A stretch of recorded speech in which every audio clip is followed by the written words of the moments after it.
Biofriendly Podcast. It's the Biofriendly Podcast.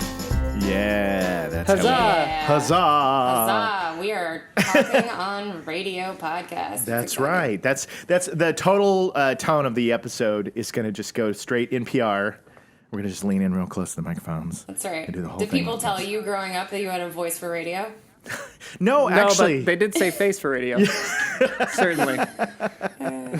Oh, I love it. I love it. No, I actually, I was never told I had a good voice for radio. Were you? No, we my should not voice be. is- I have a terrible voice for radio because I actually think you do have good voices for radio. Oh, so that's how you sweet. know it's going to be a good episode That's when your so guest nice. compliments you right out of the gate. Wow. I love it. My voice is I have an Irish tenor voice, so I have a high voice, Yeah. which is fun when Yeah, it you're is. when you're at karaoke night, Right.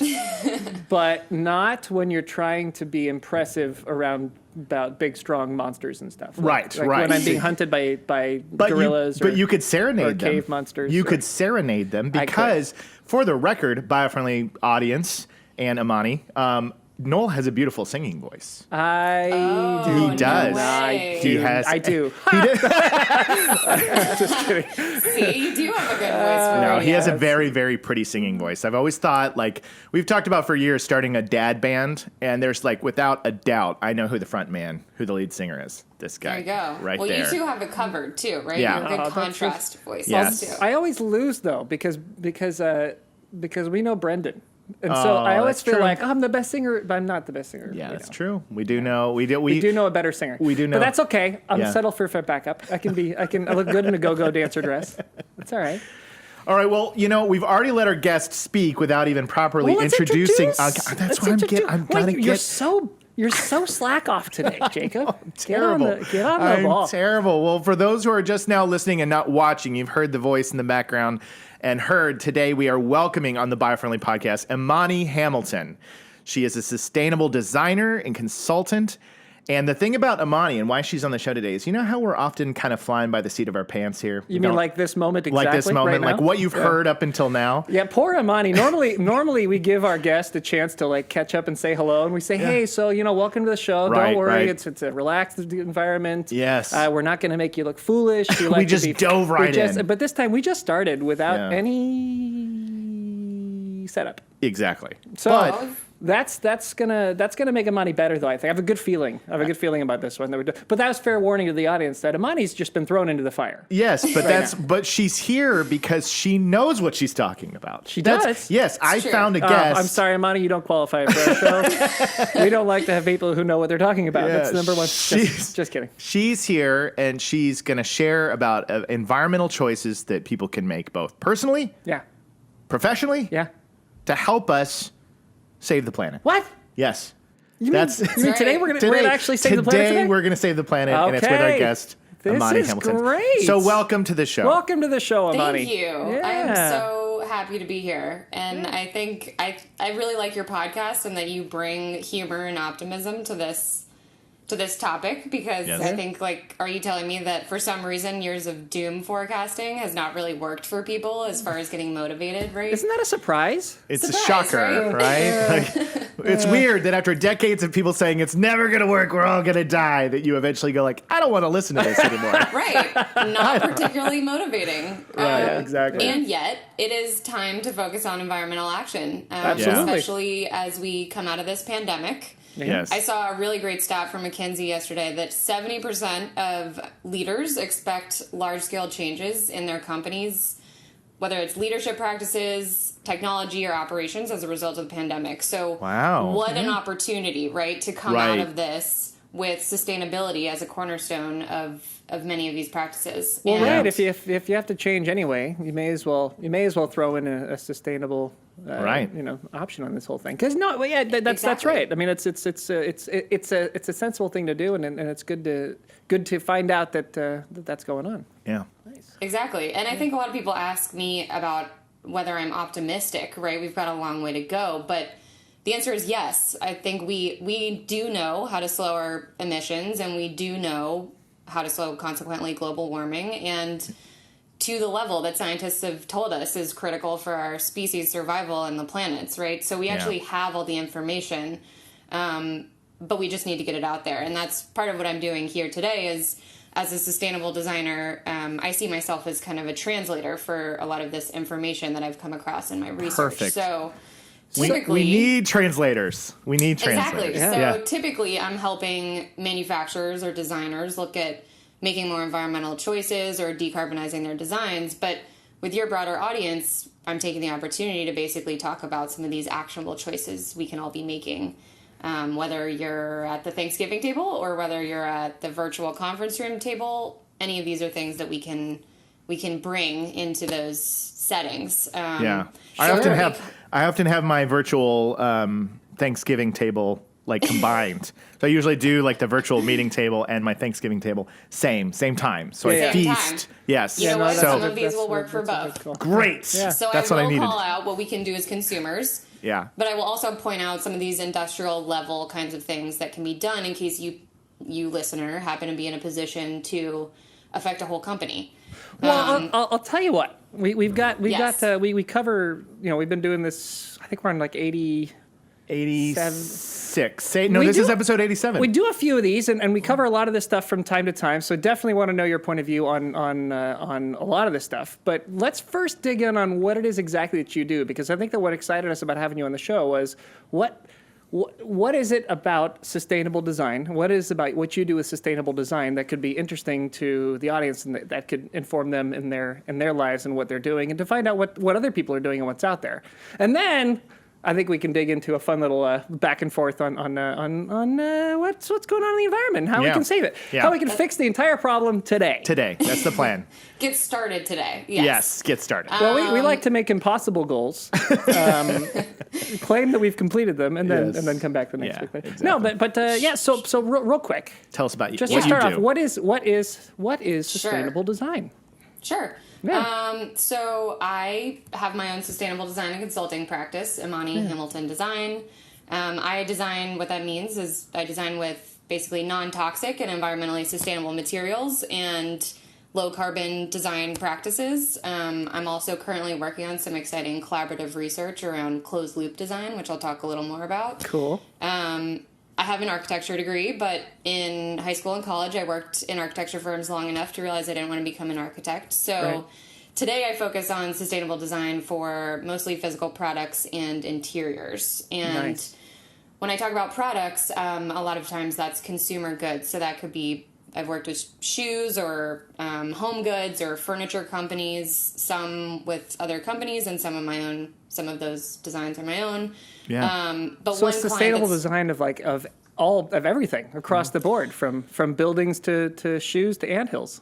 It turns out that when you study materials and toxins, a lot of those things, it doesn't matter what scale you're operating at, right? So very cool. Gotcha. Yeah. A lot of those things apply to many different situations, and with each of these experiences, I learn more and more about each of these specific settings too. So one client example that's a good example maybe of the product side is Full Circle. So you've maybe seen their products in Whole Foods or online. Sure. And they make I have. kitchen cleaning goods and equipment. And they really demonstrated when I was working with them at the time the viability of bioplastics, right? Okay. So in intense cleaning environments, right? Arguably the kitchen sink is one of the toughest environments you could put something into. And the durability and viability of that kind of thing. They also do sponges made of walnut hulls and things that help us as a product first, not a for effort kind of sustainable product, but a solid product that people want to use. Allbirds kind of used the same strategy, right? They came out with a great comfy shoe and then people realized it was sustainable. And I think that's the level we need to hold sustainable design to. Right. That it actually works, that the product actually works, that it's not sustainable and it just dissolves or falls apart. And you're like, it's sustainable, but it doesn't last. Well, and that's another interesting side to the whole equation, right? Is that sometimes you go out and you make something that's really great, and then it turns out that really great thing you made for its purpose is also sustainable. And hey, we've discovered that, so let's get that out as far and wide as we possibly can. Yeah. Right. And when I'm working with people, we're embedding that in from the beginning, right? But the key is as a consumer, you don't necessarily, the sustainability is a side benefit in some ways, right? First, it's a great product for you. Yeah. So the other category of work that I'm in is I still work within buildings and architecture and interior design and furnishings. Cool. And 2 projects that I want to illustrate that.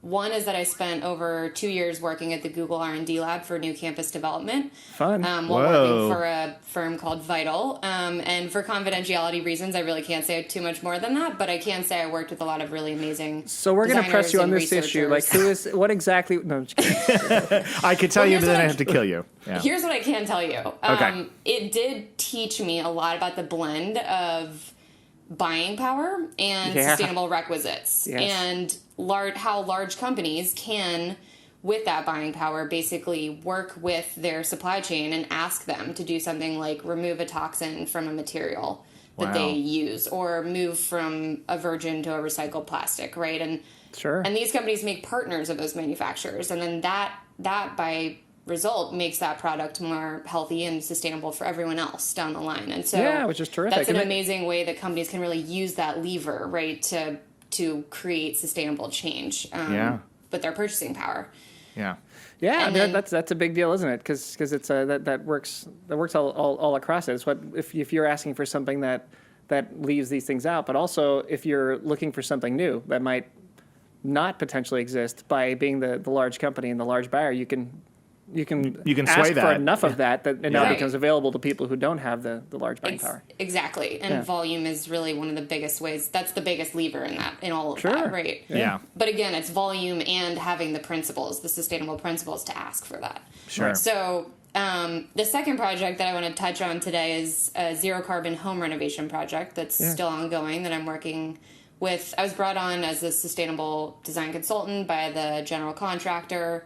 We were starting with more healthy materials and zero emissions, but we've moved the project now into a zero carbon home renovation. And basically what that means is also that I am calculating the carbon footprint of every material and fixture that we're considering in the renovation as part of our renovation considerations, and then we are offsetting the total carbon footprint of all of those. So That's cool. basically I couldn't do a lot of calculating carbon footprints and decision making around that without realizing a lot about the drivers of carbon footprints. And Totally.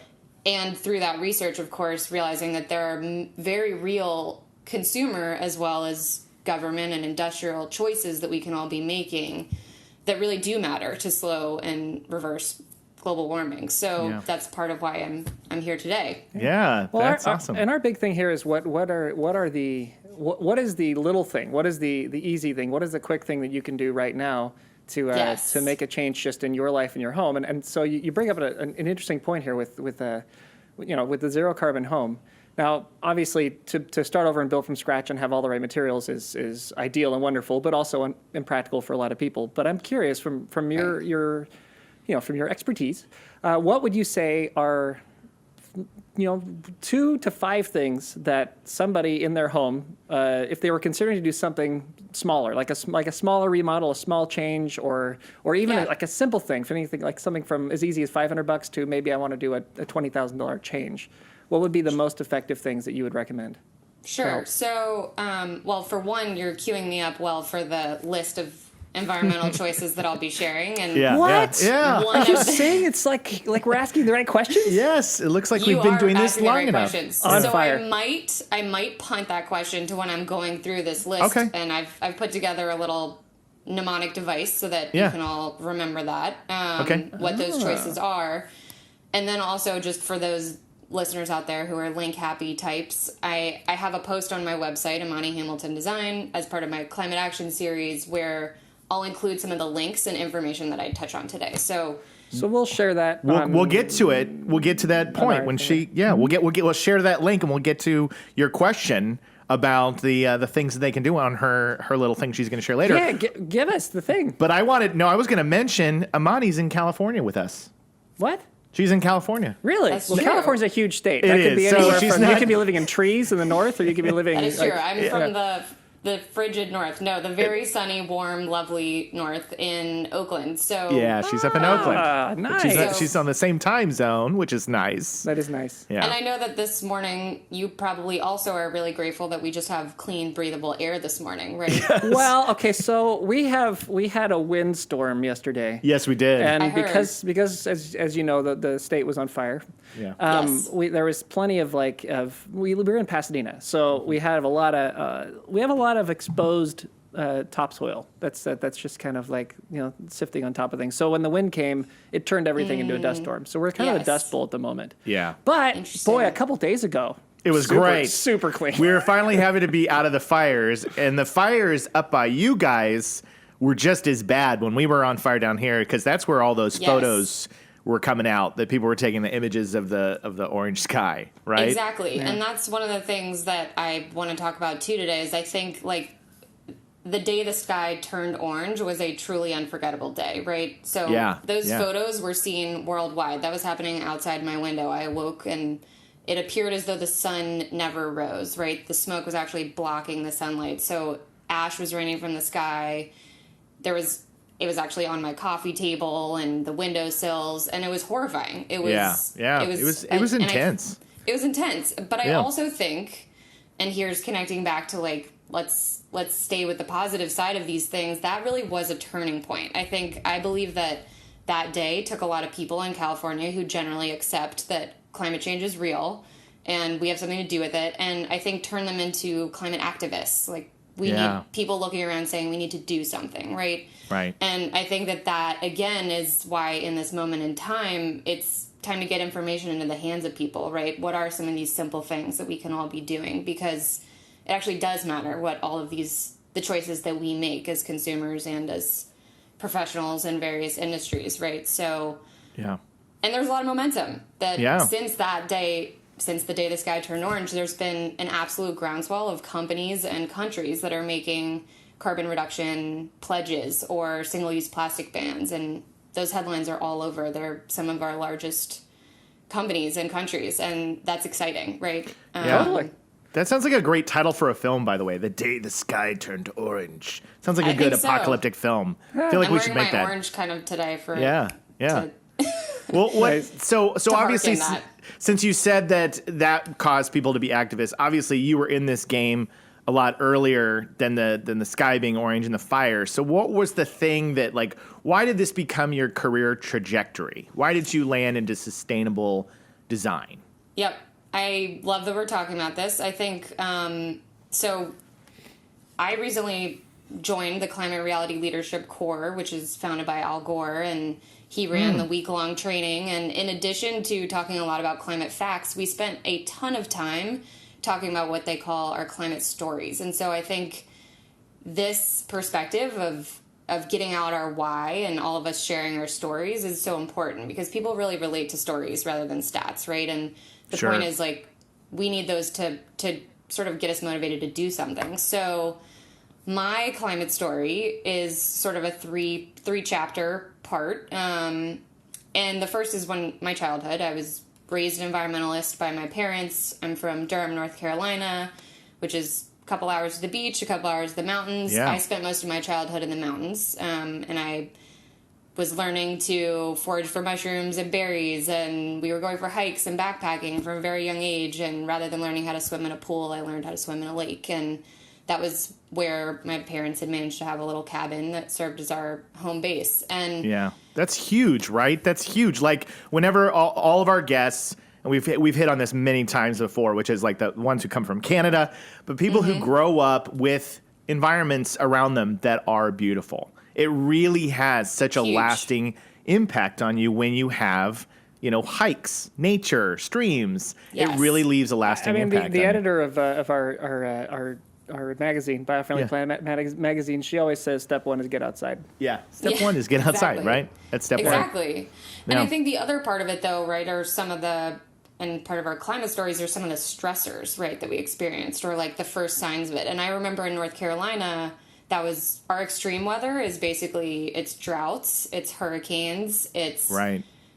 and I sort of am only joking. It's like the whisper of 1 inch of snow because no one knows how to handle snow. But growing up in droughts, I really, with my parents, I really learned, and especially with water restrictions, when those occurred, I learned what to do. We did everything we could. We were collecting water in bowls in the sinks, right? We were collecting our gray water from washing our hands or vegetables, and then we were using those to flush toilets, right? People may not know this, but you can pour that in the back of a tank of a toilet and flush it.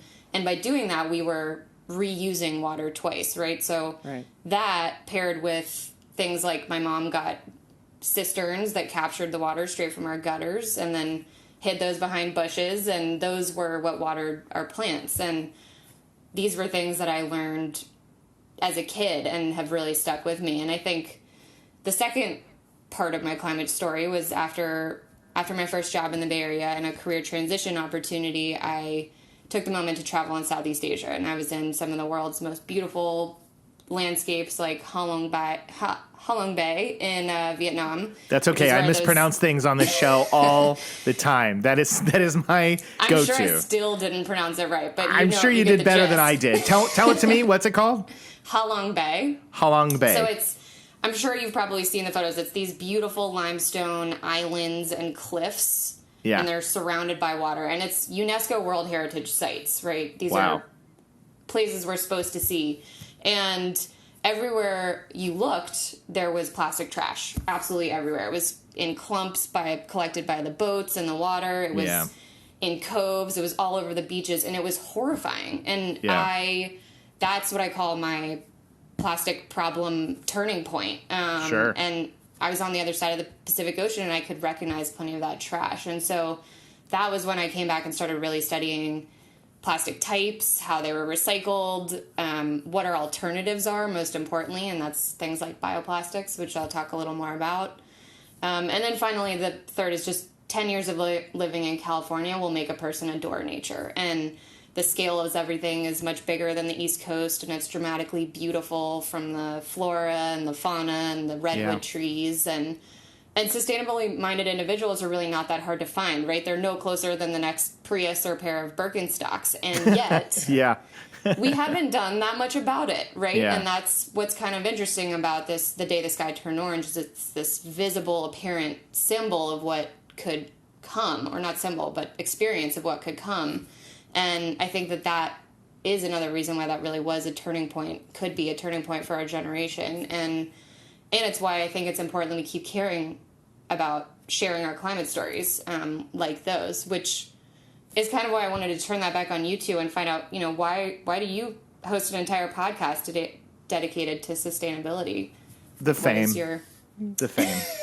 Right? Don't you think? No. Well, it's interesting. My take. I agree with a lot of what you're saying, but I actually have a slightly different take on it, which is what got me into environmentalism and into this podcast in particular.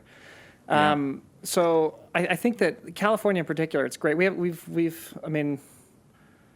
Droughts. We know about droughts here, particularly in Southern California. There's not as much water down here as you even have up there. And we're often dealing with droughts and often dealing with the same kind of problems you're talking about. And the sky has been orange. The sun has been orange here. Unfortunately, in Southern California, we get a lot because there's less water. We get fires. I've lived here my whole life, and it's like they happen every year. Exactly. And it has always been disturbing. It's always been, and it's like a constant reminder, right? And yet it goes back to the point that you say, which is that we could be doing more with all that, with all this information, with a state that is riddled with opportunities to be greener, to know about the environment, to know about environmentalism. Some stuff gets done, and I think you gotta applaud that. But we always could do more. And what I found is that it's I think it's a problem of the messenger, and I think it's a problem of the message, and I think that it's got to be made easy. And I know that's a terrible thing to say to most activists, because it's most of what we as activists do is not easy. It's the grunt work, the harder work, the big things. But I think that to make it as a planet and to make it as environmentalists, we have to find the things that are simple. We have to find the things, the little Yes. changes people can make, and to put in little habits, because in the end, it's your day gets in the way of Totally. what you want to do for anything, right? Like we have problems that face us every day. You have things that come in front of people every day, and Yes. so what can you do to fix those problems every day? And that's why I'm into this. That's why we got into this, was to find ways to make the whole topic easier to confront, and to do little things that can make a Yep. difference, and to have some basic knowledge that can get the job done.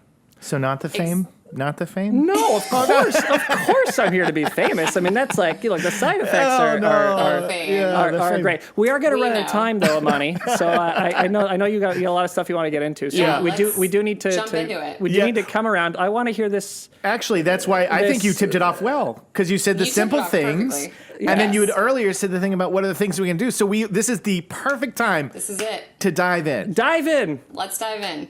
So, diving in, there's a couple things I want to talk about first, which is context, right? We need a little bit. So, the goal is an important thing. Like I said, the scientists have told us these things, we just need to implement them. So, the goal is that we have until 2030 at the latest to reduce our total global emissions by 65%. And by doing that, we're basically holding global warming to 1.5 degrees above pre-industrial levels. So that's about 35 degrees Fahrenheit. And by the way, that's happening already in certain parts of the world. And so we Right. don't have time to waste, right? The good news is that there is an amazing organization called Drawdown that recently came out with the top 100 strategies that exist today that we can implement to slow and reverse global warming in time. So Nice. they've ranked them, they've calculated the cost, and they've calculated how much carbon potential it has to draw down. So there's no unproven methods in there. It's only what we know today. So some technologies could change the equation, but Sure. the point is that there's no silver bullet. There's several strategies and we need to do all of them. And Right. the top ones after number 1 and 2, utility, wind, and solar, are reducing food waste and a plant-rich diet. And some of those are very much consumer focused goals, right?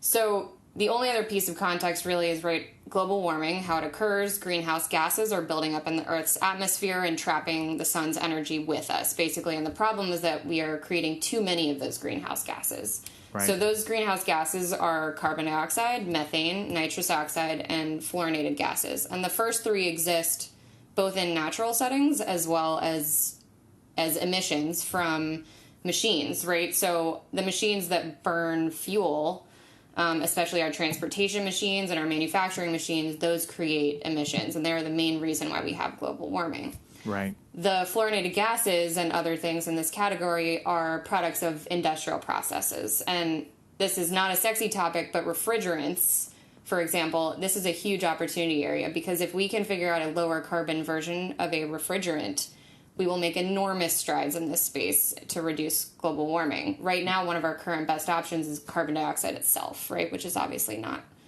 very Right. low carbon. Yeah. And then the other side of the equation from emissions are carbon sinks. So those are trees and plants, and that's why we need to protect our existing forests and plant new ones, and then choose materials. So when you're talking about building a house, right, choosing materials that actually sequester carbon in them, right? And choosing those that are more carbon negative in that way, materials, rather than ones like cement or plastics that are carbon intensive. Yeah. The other piece in this is that we need to conserve resources. We're using 2 times Earth's natural resources in a year, so meaning it doesn't have enough time to regenerate. Right. And the way that we're going to do that is something called closed loop design, which is basically, it's known as a circular economy as well, or circular design, and it's about material flows. So our current model is very linear, where we're we're extracting resources, making products, consumers buy them, and they go to the landfill. Today, our global economy is what they call 8% circular, meaning that 92% of the raw materials that we extract are never reused or recycled. So if you stop and think about that for a second, that is a huge amount of opportunity, right? Yeah, Right. Sure. So how do we bend that process into a circular one? We focus on reuse, which is extending the use of the materials that we've extracted and embracing secondhand and vintage, antique, whatever you want to call it. Sure. As well as recycling. And Yeah. recycling is not dead. It is evolving, right? China stopped taking most of our plastic. We need to be processing more of it domestically, and we also need to be using this as an opportunity area, right? Yeah. Consumers are also demanding more recycled plastics. And in Yeah. the future, things like batteries, as we all electrify, we're going to need the ability to recycle those rare earth metals. So Yeah.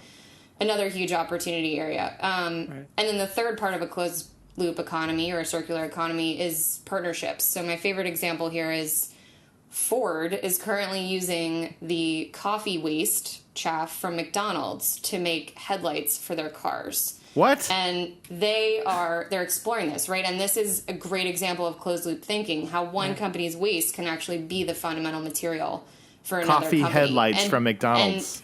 Exactly. And by the way, like, they might even pay you for that, right? Oh, and that's isn't that crazy. a future you can get behind, where Yeah. companies are looking to each other to create this more closed loop thinking? So That's crazy.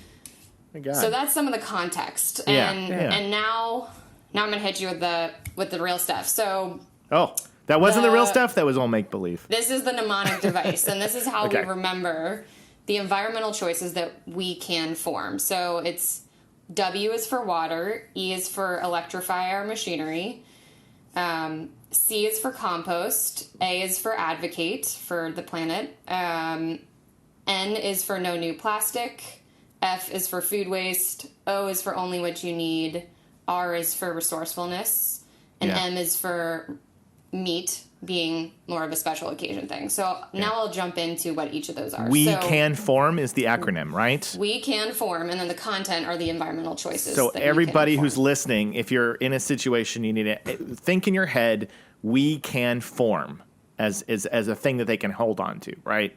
Exactly. So Okay. put that in your back pocket, and when you're trying to remember it, hopefully Okay. you can. Okay. This is what you would tell somebody when Noel asked earlier. He said, somebody's got a house and Yep. they can't do that renovation. They can only spend a couple $100. Maybe they can do the Yes. 20,000 thing, but this would be the Imani Hamilton approved advice of what you would Yes. tell them in this situation. All right, let her Right, rip. and there are a few of these that would apply to this home situation. So Yeah. W is for water, and water from a pipe in our kitchen is a human feat, and we need to treat it like the precious resource that it is, right? So sure. accessible drinking water, drinkable fresh water, basically, is only 1% of the water on the planet. So Right. every glass of water that you get has a carbon footprint. It's all of the emissions associated with getting that water to you. And when you pour it down the drain, that carbon footprint goes up something like 4 times because of us then needing to treat that wastewater, right? So when we have to desalinize ocean water, by the way, that energy footprint goes way Way up. up. So we need Yeah, to focus massive. on preserving the water that we have. So on an industrial level, if you work in a process that uses water, especially food and beverage or textile or automotive, you are the biggest drivers and you can look for ways to reduce your water consumption. In buildings, like I was saying, we have a huge opportunity to implement gray water systems. It's actually not legal in every state right now. So first we need policy to legalize that in every state for gray water and rainwater use. And then we need Yeah. designers to implement those systems. It's crazy that we use drinking water to flush our toilets in the U.S. We can but drink that also- water? We can drink the toilet water? Of course you can. It's the same. It's potable water. Jake, we had an So- episode just I'll a be couple right weeks back. ago Oh, yeah, I know. on water. I know. We do these things, and then it's just And then I just in forget. one ear, I forget. out the other. In one ear, out the other. Who's on today? Anyway, go ahead. Anyway. And then as consumers also, we can do what we can to be water conscious. I love a good shower, a long shower as much as the next person, but water efficient shower heads, saving water elsewhere, or if you're in the process to be able to put a gray water system in your house, look at that, right? Okay. The second topic is electrify. So as consumers, it's focusing on electrifying our machinery, which is especially you want to be, so now we're at the home renovation question, you want to be looking at your top energy consumers, right? So those are your cars, your heating and cooling, your water heaters, and then things like your washer, dryer, your LED lighting, Sure. even stoves, Your and PlayStation lawnmowers, 5. right? Everything. All of those. as you replace them, or if So you like can she's now, saying you can no try to longer make have a those electric. petroleum-powered PlayStation 5. Oh, man. I'm sorry. It's not going to work. I was so proud of my I know. petroleum power. I know, but you can't use it. So you can't use one it. of the things I actually do want to talk about though in this, right? So like cars, or say in a theoretical world where you did have a petroleum powered PlayStation 2, if you love those things, right? Like Yeah. this is not a hard and fast rule. We're humans and there are tensions in all of these, right? So Yes, one yes, of the it's things true. One of the things, or flights, right? So when you think about other machines we use for transportation, Yep. here's a quick rule of thumb. The lower the ground, the lower the carbon emissions. So a ship is less than a car, less than a rail car, is less than a truck, is less than a plane, is less than a spaceship, right? We're about to be Right. taking rockets to other planets. Those Right. are even higher. Yeah. So So always travel I by like- submarine. Always travel subterranean. That's a good I rule. like to take flights and travel and do all these things as well, right? But Right. for example, a cross-country flight, an offset for that is on average $15. So if you can't change the source of fuel for your machinery, right, consider looking at offsets, or just consider looking at making fewer Yeah, trips, or We've talked about that. telecommute instead, or take a train instead of a plane, right? Yeah. So there are ways that once you know this kind of information, you can apply those in your life. And as consumers, what we do, right? So if you're electrifying your machinery, but also electrifying your home, right? Using solar or other geothermal, other renewable sources to power Yeah. your home, which, by the way, solar just became the least expensive power in history. It's kind of exciting. Yeah.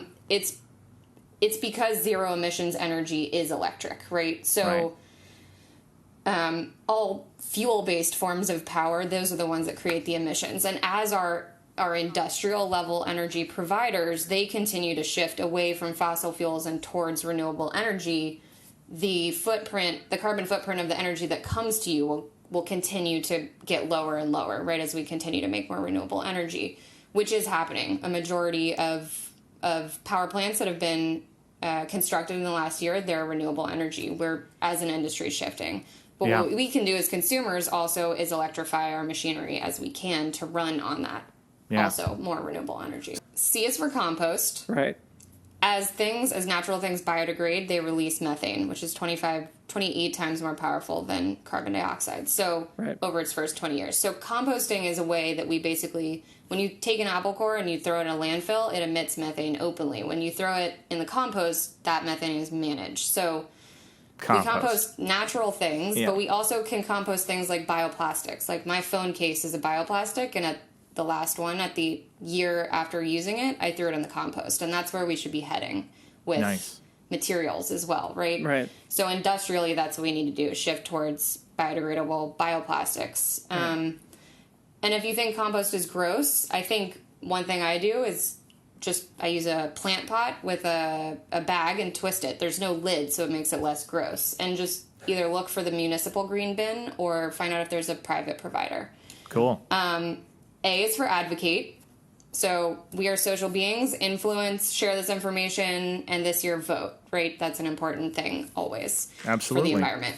Yeah. N is for no new plastic, because we need to recycle what we've already created, and new plastic has a high carbon footprint.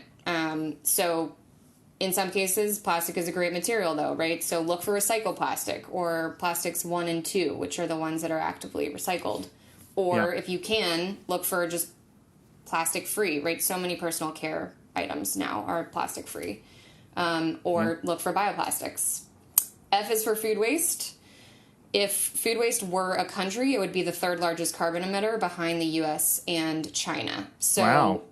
we need to reduce food waste. This is an industrial level problem as well. If we changed our use by and sell by expiration dates, that would have a huge impact. So that's an opportunity area. But as consumers, we need to also eat local so that there's fewer carbon emissions for transportation, and do things like freeze food before they're going bad, right? Right. Or just, which brings us to the next point, get only what you need, right? Yeah. Okay. Yeah. So for the designers and engineers and makers out there, this actually is kind of an exciting design challenge, like do more with less. Yeah. And then the R is for resourcefulness. It's no need to reinvent the 3 R's, right? Reduce, reuse, recycle. And I've already talked about the importance of those. Yeah, definitely. And then finally, M is meat. So meat, especially red meat, needs to be for special occasions. So as I said, number 4 on our top solutions is a plant-rich diet. And we reduce livestock-based methane, plastic packaging, carbon-intensive shipping, and we even save rainforests, deforestation by eating less meat, because that's a major reason why we are cutting down our rainforests. Totally. Yeah. And I know this is hard. I'm a carnivore myself, so I Yeah. relate to this. Start by cutting down to eat only the highest quality red meat, right? The best. Yeah, we talk about local, etc. Yep. Or another simple start, right? If you choose one day a week to go totally vegetarian, you're reducing the problem by 15%. The more you can do, the more you reduce the problem, essentially. And I've chosen like certain categories of food that I also just am going to go vegetarian always, like burritos or Thai food or other categories, right? Yeah, yeah. The other piece in this is that dairy is associated with meat production, right? So if you can reduce your dairy intake, do the same thing. I'm not dairy intolerant, but I've switched almost entirely to oat milk, for example. Yeah. And this is the biggest consumer-driven shift. So, of course, if you can do all of these, great. But as consumers generally, if we can shift our mindsets away from meat, away from gas fuels, and away from this newness, then we're going to do great things. Infrastructurally, if we electrify and we maintain our key levers of a closed-loop society, like recycling and composting, excellent. And then industrially, we need to focus on water saving and reducing food waste and moving towards low-carbon materials. So while we're all experiencing this pandemic and have more time on our hands, it is a really good time to look at our habits, right? Yeah. And that's what I'm hoping that we can all do. Yeah. Well, that's We Can Form. That's how you can hang on to that. That's awesome. Well, as we're wrapping things up, is there anything else that we wanted to run over or discuss? Is there any other questions that you might have for Imani? We covered. Yeah, we covered it all. We covered the environment. Yeah, it's done. You wanted to save the world today, and we did. I think we did. I think this is it. Last podcast. We're retiring. We're hanging it up today. We did it. I think the good news is that you guys solved. in your podcast get into a lot of these in more detail, right? There's so much more that can be said, obviously. Yeah. I think the thing that I would close with is that one of the few upsides of this pandemic is that we've actually seen the effects of our lower emissions. Like, we've created these amazing people in Indian cities saw the Himalaya for the first time in 30 years. And the canals of Venice ran clear, right? Yeah, and dolphins. These are visuals, and these are the stories, the climate stories of our generation. And I think they're a vision of what our future could be as we draw down our emissions. So I think, like coronavirus, also taking on these challenges will take international cooperation. So some of the same channels that we've created for treating this pandemic, hopefully are the same ones we'll use to work more cooperatively on this. But but don't you want to be a part of that victory, right? When we've reached 2030 and we've actually done it. So take some of these and whichever resonate with you and start today. Yeah. Yeah. That's awesome. No, 2030 has been the ultimate reset, hasn't it? Yeah. So it's I mean, in a lot of ways. So it's a great point to look to make your own difference. Do the things that you can Absolutely. do. Yeah. Well, and then, of course, if any of you want to reach out, I'd love to hear from you, whether that's to work on design or manufacturing or questions about any of this. But you can find me on LinkedIn or my website, Imani Hamilton Design. Yeah, we'll definitely... Yeah, we'll link all your send people stuff on the way. episode for sure so that they can find you. Yeah. But really grateful that you came on the show today. And really, it was a wealth of information. It was a lot of stuff that people can digest and learn about. And really, if they've only caught an episode where we kind of drilled into something specifically, this was a nice overarching view of the specific things that they can do, because it is that thing that we talked about on this show, which is taking it back down to what are the individual things that we can do to make a difference. So sure, we'll call it our annual reminder. The annual reminder. Yes. Yeah, exactly. it's kind of, Bringing it all back together. Conform. I love it. Well, thank you for joining us today on the Biofriendly Podcast. We're going to sit here like a couple of chums and do our little wrap up. So you're welcome to disconnect, and we'll end the show right here, or you can sit there and watch us try to get through our tags. It's up to you. I'll listen to your tags. All right. All right. Hey. She voted for tags. She voted for tags. All right. So it always cracks me up when people decide to bail. I know. When we have guests that go like, no, yeah, I'm I good. don't need to watch you do that. Which is a fair option. option. By the way. I'm not criticizing anybody. I would bail. Yeah, for I'd sure. be like, I can't watch you idiots go through this whole thing again. Right. Especially if you've listened to almost a year of us struggling our way through our tags, which Yeah. we're closing Well, in today on. in particular, I think I'm going to forget. I got a good feeling about that. Okay, good. All right. We are your beacon of light in a gloomy environment. Featuring greater parasympathetic nerve activity. More than just charismatic megafauna. Dolphins don't quit. Yes, nature is perfect. Look at eggs. We are y'all inclusive. Don't mess with Smokey on this show. There is another one, isn't there? The award-winning Biofriendly Podcast. Oh, yeah, we are award-winning. We wanted the award-winning. Welcome to the award. Award-winning. Goodbye. Goodbye from the award-winning Maybe we Biofriendly need to Podcast. open with the award-winning thing. Should we start opening with that? We should start opening. This is the Welcome award-winning. to the award-winning Biofriendly. I don't know. This is how it goes every single week, Imani. Yeah, exactly. Yeah. I love it. Yeah. Thank you so much for coming on the show and for everything. It was a great little environmental recap. Yeah, it was. A reset for all of us. So thank you for coming through and doing that. Thanks for having me. Yeah. And now we'll Muppet wave our way out of here. Like we normally. Ready? Sounds good. Yeah. Okay. Yeah. Bye. Thank you. Thank Bye. you, Imani. Have a good one. Have a good one. Biofriendly Podcast. It's the Biofriendly Podcast.